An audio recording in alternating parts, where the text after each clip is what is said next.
Inventories, power-ups, UI redesign, optimized enemies, stat tracking, and automatic UI creation.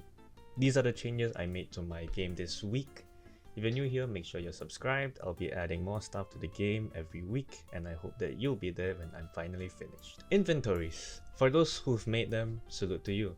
Inventories are one of the more sensitive parts of the game and can be quite tricky to plan out. With the combination of a mono behavior script, some normal C# classes, some scriptable objects, and a simplistically clever way of weaving these scripts together, I get a decent inventory system that I can build upon. Power-ups. Ho ho ho. In the old game, power-ups would be dropped at slowly decreasing intervals as the game gets more difficult. I changed it up a bit and made it more of a RPG style, with enemies having loot tables, and the way I've configured the entities in my game, even blocks can have loot tables, which opens up a wide variety of blocks for me to play around with. As usual, I'm continuously bringing over some of the old stuff from the previous game into this one. One such addition is the damage upgrade, which, well, upgrades your damage by 1.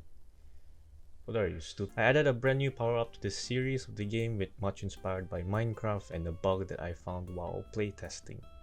Piercing shots, which essentially distributes the damage over multiple blocks or enemies. Stacks up to 3 times, and when you get piercing 3, it lets you pierce through 3 blocks or entities behind the initial contact.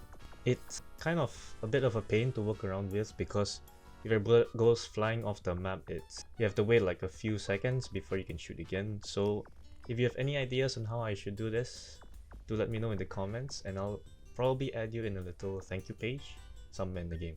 UI redesign. The viewers who've seen the previous devlog are probably blind by now, so I don't think you should watch the previous one. I've remade the sprite for the UI, and I think this one's a lot more easier on the eyes. Still looks a bit off, but I'll continue to reiterate it as we progress through making this game. Optimized enemies. There isn't much to talk about in this part except the fact that they're more aggressive. They're still quite brain dead and doing some major bro moments, but we'll fix those as we progress through the game. So why did I optimize it? Besides the fact that I keep seeing them doing these dumb spinning movements, I want to add back the old enemies from the previous game, and I can't do that if my base code is hella ugly. So I want to get some code cleaned first before I start adding more and more content to the game, because then it'll be a little bit more fun to manage. And I don't want to give up on this one so soon. Stat tracking. The end game screen is finally functional, still a bit scuffed, no sound effects for displaying them, bam bam bam, but it's working for the most part, and I think that's the most important part. Automatic UI creation, because who the heck has time to add UI for every new level? Who?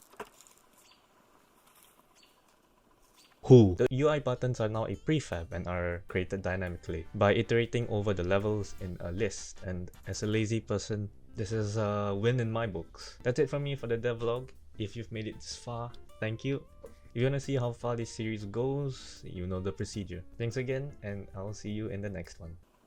Who?